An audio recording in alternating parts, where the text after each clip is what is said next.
I think Secretary Kerry's Beijing visit that we're expecting next week will be a conversation starter between the two biggest emitters in the world.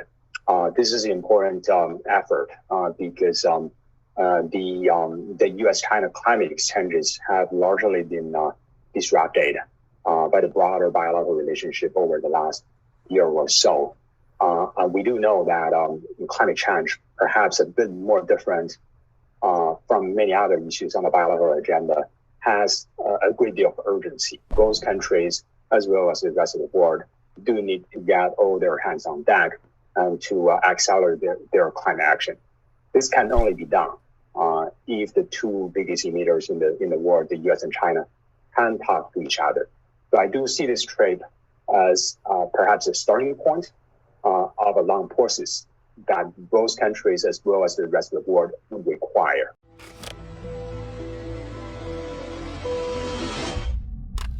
I think the easiest thing that they can do is to look outside of the window, or to just stand on the street in Beijing or in Washington D.C. and try to stay under the sunshine for 5 minutes.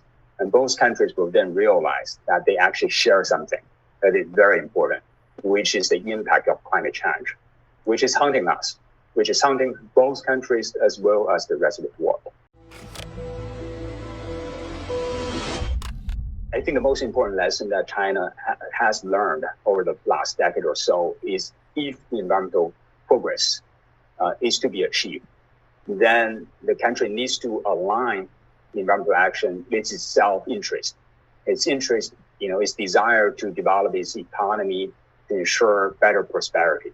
And I think this is, to some extent, what China did over the last decade. When we look at the issue of air pollution, for example, China very much realized that this is a daunting issue that is affecting the country, its public, in a negative way, and there is an urgency to take action. And that's what China did over the last 10 years or so.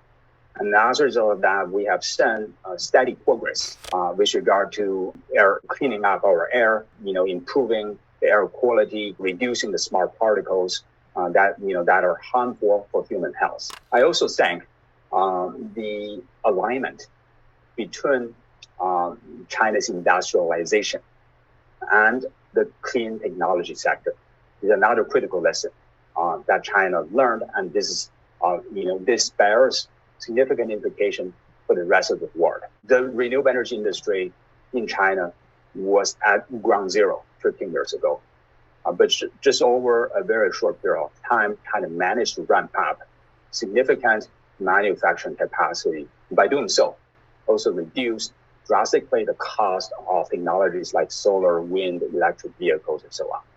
And this is also good news, I think, for the rest of the world, because it means to tackle climate change, the cost will be lower for many other countries, in particular the ones in the global south. So how do we align industrialization and the clean energy transition? How do we ensure that this could continue globally? I think it is also a critical issue.